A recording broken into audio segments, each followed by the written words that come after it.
അടുത്ത ISL സീസണിന് വേണ്ടിയുള്ള അഴിച്ചുപണിയിലാണിപ്പോൾ Kerala Blasters. അതിന്റെ ആദ്യപടി എന്ന രീതിയിൽ കോച്ചിങ് സ്റ്റാഫിൽ നിന്ന് തന്നെ 2 സ്റ്റാഫിനെ ബ്ലാസ്റ്റേഴ്സ് പുറത്താക്കി. ഫിറ്റ്നസ് പരിശീലകനായിട്ടുള്ള വെർണർ മാർട്ടിനൻസ്, ഗോൾ കീപ്പിംഗ് കോച്ചായിട്ടുള്ള സ്ലാവൻ പ്രൊജോവിക്കുമാണ് ബ്ലാസ്റ്റേഴ്സ് പുറത്താക്കിയിരിക്കുന്നത്. ഇതേ സംബന്ധിച്ച് ബ്ലാസ്റ്റേഴ്സ് ഔദ്യോഗികമായി ഉടനെ തന്നെ പ്രഖ്യാപനം നടത്തും.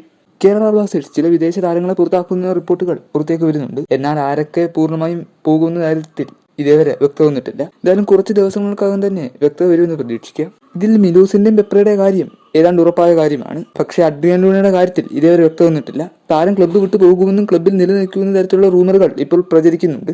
അഡ്രിയാൻ ലൂണയെ കേരള ബ്ലാസ്റ്റേഴ്സ് ഒഴിവാക്കാൻ സാധ്യത കൂടുതലാണ്. കഴിഞ്ഞ സീസണിൽ ലൂണ നന്നായി ഹാർഡ് വർക്ക് ചെയ്തെങ്കിൽ പോലും നല്ലൊരു ഇമ്പാക്ട് ഉണ്ടാക്കിയെടുക്കാൻ ലൂണയ്ക്ക് സാധിച്ചിരുന്നില്ല. ലൂണയ്ക്ക് തന്റെ പഴയ ഫോം വീണ്ടെടുക്കാൻ കഴിയാതെ പോയെന്നുള്ളതാണ് സത്യം.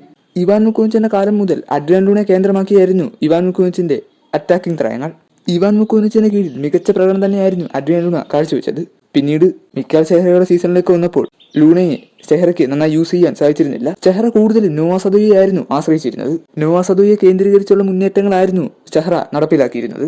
ഇപ്പോൾ കാറ്റാലേക്ക് വരുമ്പോഴും നോവ സദോയെ ആശ്രയിച്ചാണ് തന്റെ മുന്നേറ്റ രീതികളെന്ന് സൂപ്പർ കപ്പിൽ തെളിഞ്ഞതാണ്. അപ്പോൾ ലൂണയുടെ ആവശ്യം അടുത്ത സീസണിൽ വേണമോ വേണ്ടായോ എന്ന് ഇപ്പോഴും ആ ചോദ്യം അങ്ങനെ നിലനിൽക്കുകയാണ്. ബ്ലാസ്റ്റേഴ്സിന് നിലവിലുള്ള വിദേശ താരങ്ങളിൽ കാറ്റാലയ്ക്ക് കൂടുതലും ഇഷ്ടപ്പെട്ട താരം നോവ സദോയി തന്നെയാണ്.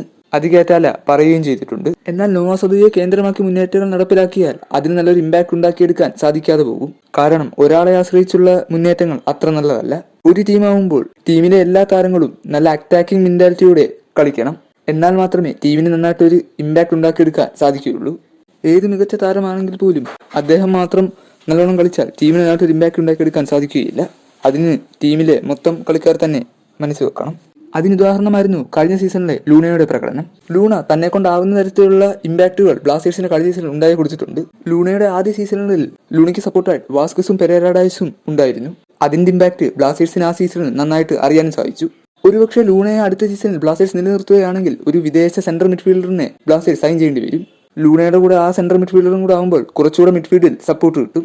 ഇനി കാറ്റാലയുടെ സിസ്റ്റത്തിൽ അഡ്രിയാൻ ലൂണ ഉണ്ടോ ഇല്ലയോ എന്ന തരത്തിലുള്ള റൂമറുകൾ ഇപ്പോൾ പ്രചരിക്കുന്നുണ്ട്. എന്തായാലും ഇതിനെ പറ്റിയുള്ള വ്യക്തതകൾ ഇനി ലഭിക്കാനുണ്ട്. എന്തായാലും ചില റിപ്പോർട്ടുകൾ അനുസരിച്ച് നോവ സദോയും അഡ്രിയാൻ ലൂണയും ഹെസൂസ് ഹിമെനീസിനെയും ബ്ലാസ്റ്റേഴ്സ് നിലനിർത്തുന്ന തരത്തിലുള്ള റൂമറുകൾ ഇപ്പോൾ പ്രചരിക്കുന്നുണ്ട്.